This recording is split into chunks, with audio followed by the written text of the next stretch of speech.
Okay, so let's see. Good morning Facebook, good morning LinkedIn. I hope you're all well and had an amazing weekend. I definitely had one. I did my black belt, yeah, and I got my black belt in karate.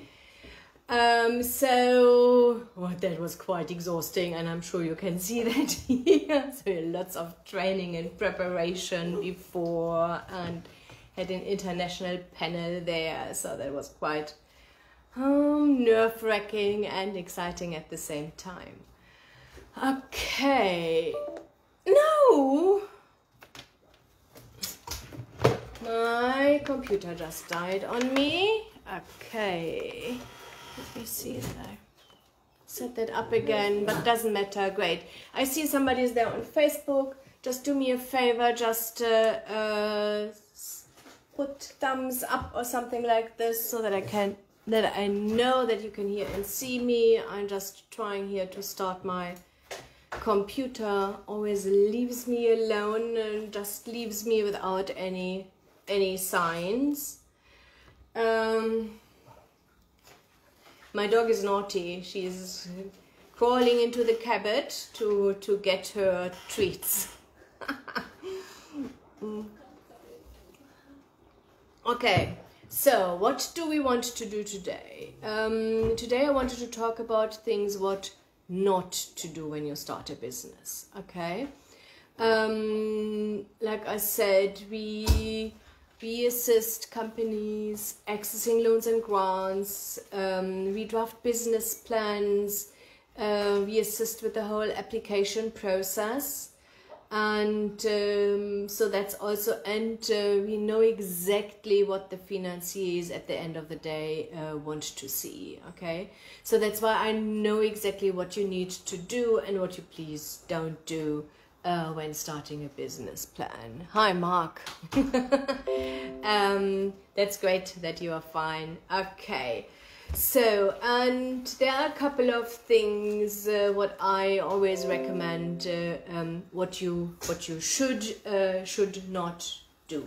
Okay, so what you should do is definitely be as clear as possible when you start your own business.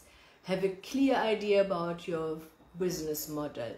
Don't think you just apply for funding and then you figure out things afterwards. That's not going to happen, okay? Something what I hear lots of times, they say, no, we just first need to set up our manufacturing. We first need to manufacture a product, then we are able to sell. Please don't do that. Because if you have no idea what the market wants, what quality the market needs, what prices the market is willing to pay, maybe the market is saturated and there is no further demand for it, okay? That's definitely one thing. The second thing, what I always hear, and I see that lots of times in business plans when people submit that to us, and we offer review, is they state, we will be cheaper than our competition. Please, as a startup, don't do that, okay? And there are a couple of reasons for it. The one reason is if you want to enter a market and you think you can be a little bit more cheaper than the competition, and your competitors are big corporates, they know they will play the game with you. So you offer 10% cheaper, they offer 10% cheaper. You offer 10% cheaper, they offer 10% cheaper. At this time, you are already exhausted because you have no working capital left to win that fight, okay? And the big corporates have the cash. They can offer their products for their cost price, and nothing really will happen for them. So then they eliminate another competitor, yeah? So what you need to do is, if you want to enter a new market for you, is have a look what the competition is charging and be in the middle, okay? So that's definitely, I would, don't go cheaper. If you want to be a high price, high-end supplier, because you have outstanding service, okay, and then you can do that, but then you also of course need to explain your outstanding service. I personally would do middle price, offer outstanding service, and with this outstanding service you are able to get clients. Yeah. What is the next thing? Oh yes, one of the other aspects I see again and again and again, that people say, oh, people don't want to pay up front, so I need to deliver first and then they will pay 30, 60, 120 days later. You don't have these long breaths to hold and handle your cash flow. Yeah, please, please, please don't do that. Make sure that your payment terms are good for you. Yeah,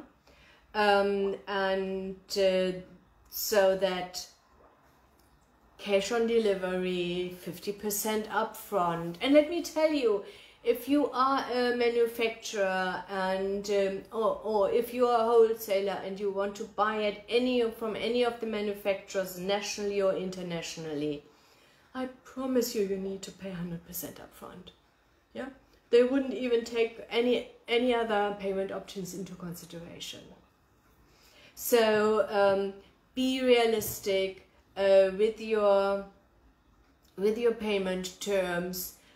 Don't think you want now to compete and offer the best payment terms ever. Keep in mind, what clients are you then attracting? These are the clients, they are looking at the price. These are the clients, these are most of the times the difficult clients in any case. They may or may not pay later. And it costs you lots of money to follow up on the invoices, to send reminders, maybe to even hire a lawyer to get some payments in, and that's definitely nothing what you need as a startup. Yeah, think about your startup, make it as easy as possible for you, not as complicated and complex as possible. Yeah.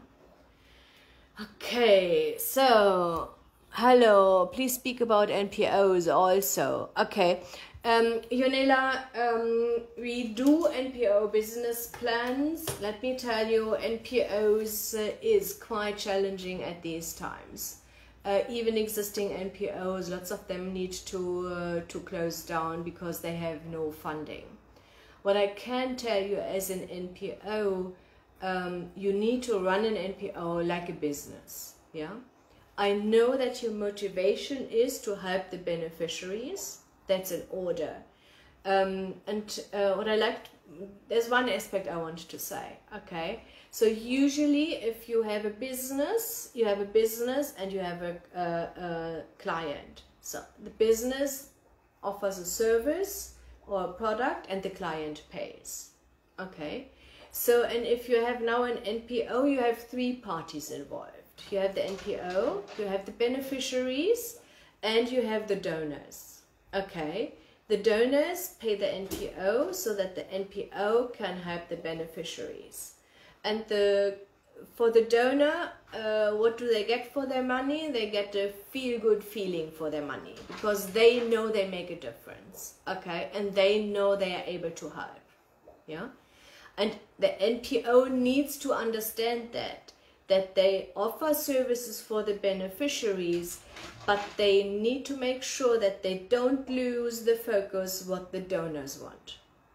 And that's lots of times something what NPOs are missing. They are so but my beneficiaries need this. But if you can't find donors for that, you have not an NPO. Yeah. So it's the same thing with the business. If you don't have customers, you have no business. Don't forget that. Make sure that your donors are happy. Make sure your admin is up to date, and so that you have these things in place. And listen to what the donors expect from you. Yeah. Okay. So Thibaut, It costs lots of money to chase up on unpaid invoices, let alone the anxiety. So I would suggest you ask for a deposit up front to avoid all the drama. Yes, please, Tiboho, definitely. Okay. Also one of the reasons why Funding Connection is working like this. Okay, you pay minimum 50% up front. We do the business plan. We then ask for the second payment, and only after that we release our business plans.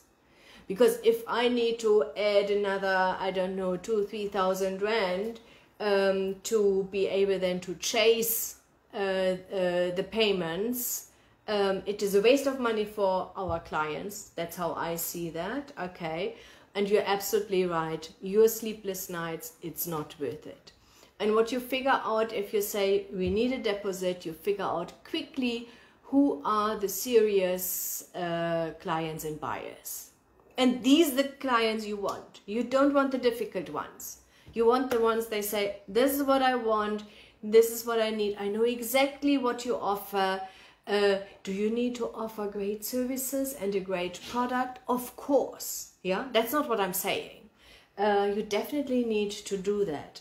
But you need to find your ideal clients, and these are clients you have a chance to really make happy with your outstanding services and who appreciate your outstanding services or products.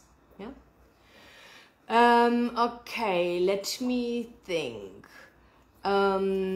Yes, what else? What I also see, sometimes people think we just can draft a business plan for them, and they just say, oh, I want to set up a chicken farm, draft a business plan for me. That is not possible. Okay, if you want to have done something like this, you can go to, I don't know, KPMG, Deloitte, 120,000 rand later. They can do a full business plan. They look for location for you. They are looking for the equipment for you. That's what they can do for you. Yeah, I always know, because we want to help our clients to be able at the end to apply for funding. Okay, and if you want to apply for funding, and if you want to successfully apply for funding, there is one thing you need to have. You need to have the expertise. You need to have the location. They will definitely have a look also at the applicant and want to know exactly that you are able to do that. You know? So, and if somebody with no experience in the chicken farm industry wants now to do a broiler farm, that will be challenging. You know? It will be also challenging later on for you to run that business. So also make sure you have the expertise, make sure you have the experience. Yeah, you learn a lot. Please don't misunderstand. You don't need to be up here. I'm just making sure that you see my hand. But you need to have certain amount of expertise so that you know what you are doing, you know your suppliers, you know what you need to feed them, you know that the vet needs to come, you know what, I don't know, tablets or vaccinations or whatever these chicken needs need, so that the whole setup is safe. Yeah. Are you able to hire key staff so to be able to assist you? Yes. I personally, I have no idea about chicken farming, okay? So, of course, the numbers part, sales part, all these things I would be able to do, okay? But if it goes, gets about how to handle the chicken, I would be definitely, I'm not the right person. But even if I would hire somebody, I would have problems if I would be able to hire the right person, you know. So, and because I know that when I here grow my own tomatoes, and I shared that story a couple of times already with you, they look some in between funny, then I think, oh, maybe they just need a little bit of water, then I think maybe they need not so much water, and then they are all dead before I even have an idea what to do. And then somebody said, oh, no, that's not because of water. They have a fungus. I didn't know. Okay. So, and what you need to do if you do, and it doesn't matter. So farming is such a nice example. You see that there's something wrong with your tomatoes. As an expert, you know that immediately. No, okay, we need to spray now something. Okay. As an experienced chicken farmer, you see, there's 1 or 2 of my chicken don't look really healthy. There's a problem. We need to do something about it. Okay. And as somebody who's not experienced with it's only 1 or 2 chicken, I don't even bother. Yeah. Same thing with if you offer some services. Same thing. Yeah. So that is why it is so important, and also important for the financiers, that you have some sort of expertise and experience in your industry. Do you need, if you want to have a big setup, to have all the experience as a financial manager, sales manager, a production manager? No, of course not. But you need to explain, these are the parts I can cover, and these are the parts I have key staff, maybe even business partners who are able to cover that.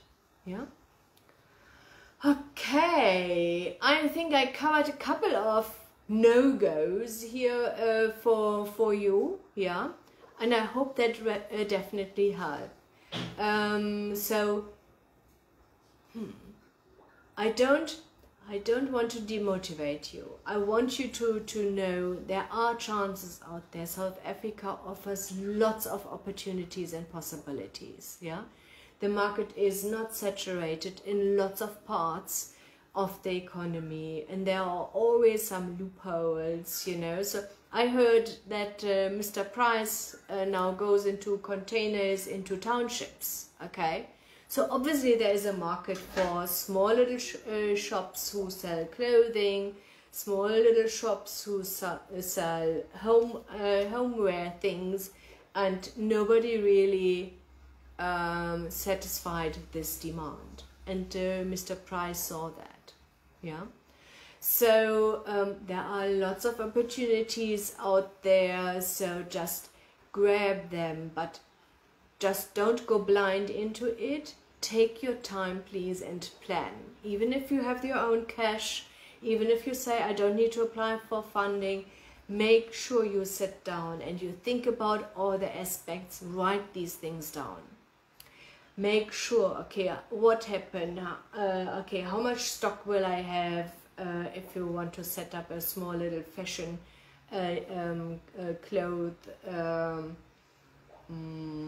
container in your area, okay? Who are my clients? What sizes are they wearing? What will be their price range, what they will look for, yeah? So that you have a clear idea about your market, what do they need from you, and then ask questions. Ask potential customers questions. Hey, I have an idea, what do you think about it? For some crazy reason, specifically in South Africa, everybody is worried somebody is stealing your idea, yeah? And this can happen everywhere all the time, but if you don't share your idea, if you don't ask questions, specifically if you haven't started a business before, you will not, it will be an expensive exercise to set up a shop and then later on figure out, oh, people would only buy children's clothes here in my shop and they wouldn't buy men's clothes. Yeah? So then you have all the stock, and then you don't know what to do. You just need to sell it, get rid of it, buy baby's clothes. Yeah. So please, please, please make sure you have done enough research, thought it through. Think about your monthly expenses on one side. Think about your once-off investment on the other side. What staff do you need? How many staff do you need? So I've seen that business plan, somebody wants to do transport and the truck should go for 16 hours a day for 7 days a week and they have 2 drivers. How do you want to do that? That's not possible, you know? So go logical really through this and cover each and every aspect of your business to plan that nicely ahead. Yeah. If you have any questions, okay, LinkedIn. Go to send me a message. I'm checking my LinkedIn once a day, okay, and will definitely be able to advise and guide you in the right direction. If you're on Facebook, hello, good morning family. Yes, I know, it feels like family here. So if you're on Facebook, you can contact us via Facebook Messenger. Brent is usually on the other side and is able to answer lots of questions and otherwise just direct you into the right direction and give you the best next step. To sum up, what are the 3 things not to do when starting a business? Okay, so 3 things is don't start a business you have no expertise and no experience. Okay. Don't be the cheapest is definitely something what I personally think is really, don't even try that. It makes no sense. And the 3rd thing, oh yeah, now you see I'm tired after my weekend. What else did I share? Can anybody remember that? So don't start a business with no expertise, and make sure you plan every aspect of your business. Have clients already. Make proper market research. Yeah, I think that's don't be the cheapest. Don't go into a industry you have no experience in, and don't plan ahead. Don't think you first need to set up a business and have the product ready and then you start selling and see what the market says. Have a proper market research up front. Yeah. Okay, Thibaut, thanks very much for asking me that question. I hope definitely that helped you, and we will see us next week again. Okay, take good care. LinkedIn and okay. Take good care. Facebook. Bye-bye.